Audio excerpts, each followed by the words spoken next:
भागवत जी के तृतीय स्कंद के 21वें अध्याय में हम पहुंचे हैं। विदुर जी के पूछने पर मैत्रेय जी जब स्वयंभू मानव के वंश का वर्णन करते हुए कहते हैं कि वह बहुत पवित्र है। इस वंश में स्त्री पुरुष के संयोग से सृष्टि हुई, बाकी सृष्टि जो है वह तो मानस है। मनु के दो पुत्र हुए, एक का नाम प्रियव्रत, दूसरे का नाम उत्तानपा। उन्होंने धर्म पूर्वक पृथ्वी की रक्षा की। मनु की पुत्री थी देवहूति। देवहूति का अर्थ है कि वह संपूर्ण देवताओं को अपने अंदर बुला लेती थी। देवों की आह्वान कारिणी होने के कारण उसका नाम देवहूति था। देवों की आह्वान कारिणी होने के कारण देवहूति बुद्धि रूपा थी। ब्रह्मा जी ने कर्दम ऋषि को आदेश दिया कि तुम प्रजा की सृष्टि करो।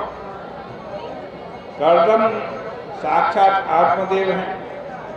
उन्होंने कहा कि न तो हम ऐसे वैसे विवाह करेंगे, न बच्चा पैदा करेंगे। पहले हम तपस्या करेंगे, तपस्या करके शक्ति का संचय करेंगे। जब शक्ति का संचय हो जाएगा तब विवाह करेंगे, तभी बच्चे भी शक्तिशाली होंगे। अन्यथा मच्छरों और खटमलों की तरह बहुत सारे बच्चे भी पैदा हो जाएं तो उनसे मनुष्य को क्या। कर्दम जी ने बहुत कठोर तपस्या की। स्वयं भगवान शाब्द ब्रह्म का शरीर धारण करके प्रकट हुए। शाब्द का अर्थ होता है शब्द प्रतिपाद्य ब्रह्म। देखो, हमारे यहाँ वयोवृद्ध पंडित जी थे। न्याय, व्याकरण और वेदांत के आचार्य। उन्होंने 1 करोड़ पार्थिव लिंग की पूजा अपने हाथ से की। बोले कि एक दिन जब मैं शंकर जी के मंदिर में षडाक्षर मंत्र का जप कर रहा था, मेरे मन में आया कि मैंने व्याकरण, मीमांसा और वेदांत में शब्द और अर्थ का नित्य संबंध, औत्पत्तिक संबंध होने की बात पढ़ी है। यह भी पढ़ा है कि दोनों में अभेद है। किंतु शिव शिव करते करते, पार्थिव पूजा करते करते हमारी जिंदगी बीत गई। अभी तक शिव पदार्थ का साक्षात्कार नहीं हुआ। क्या ये सब शास्त्र झूठे हैं? ये शंका होने पर जब वो पंडित जी बताते हैं मुझे बहुत व्याकुलता हुई, तब मंदिर में अपने गोरे गोरे हाथों में त्रिशूल धारण किए हुए जटाधारी शंकर जी शिवलिंग के सामने साक्षात प्रकट हो गए। तो भाई शब्द में साक्षात्कार कराने की शक्ति है। जब हम भगवान के नाम का जप करते हैं तब वह वस्तु सामने आती है। शब्द हमारे हृदय को शुद्ध करता है और उसमें परमेश्वर का आधान भी करता है। इसलिए भगवान शाब्द ब्रह्म दधत बबू, शाब्द ब्रह्म होकर कर्दम जी के सामने आ गए।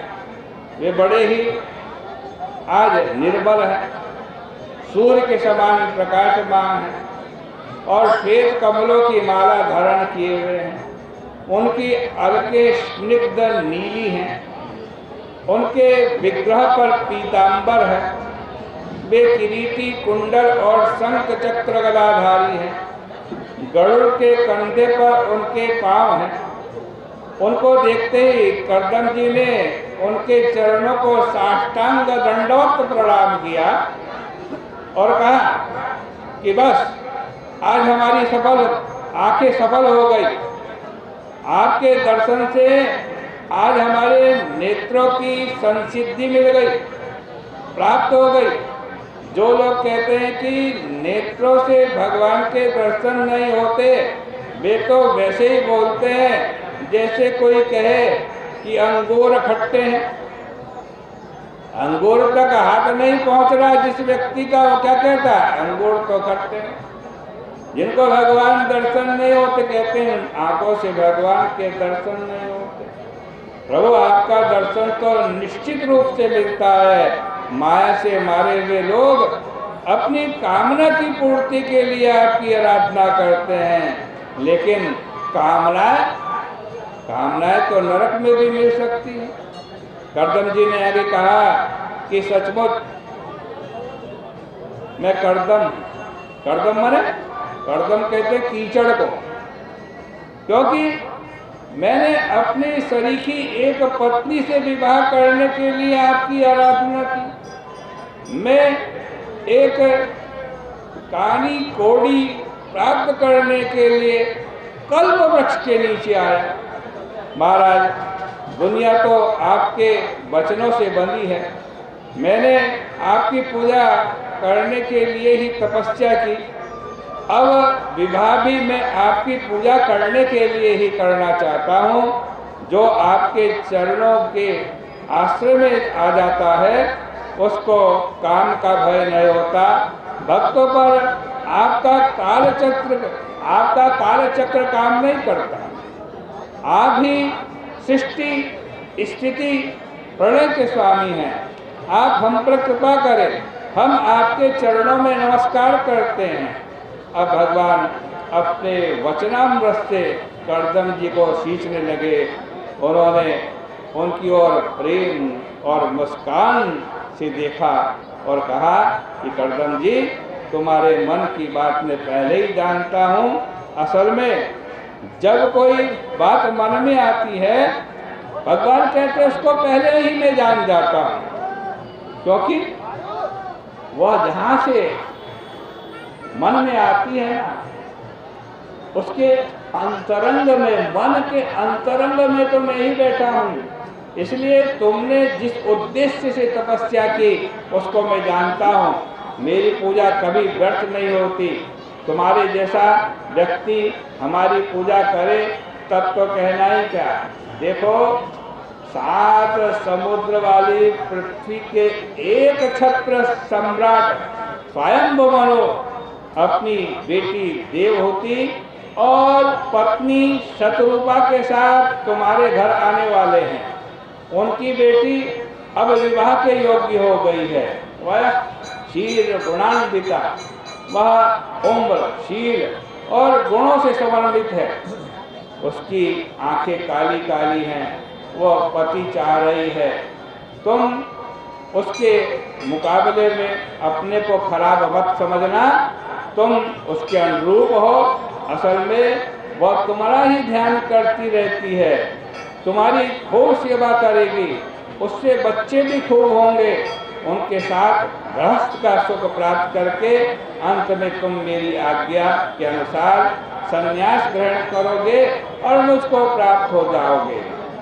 कृत्वा दयां च जीवेषु दत्त्वा चाभयमात्मवान्, तुम संयमी बनोगे, जीवों पर दया करोगे, सबको अभय दान दोगे, मुझको सब में और सब में मुझको देखोगे।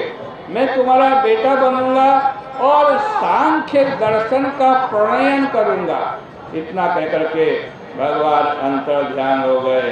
सीधे स्वामी जी ने एक जगह ऐसी व्याख्या की है कि भगवान अपने धाम में चले गए। भगवान का धाम कहाँ? बोले स्वधाम हृदयम। भगवान का असली धाम आपको मालूम है कहाँ? असली धाम भगवान का भक्तों का हृदय है।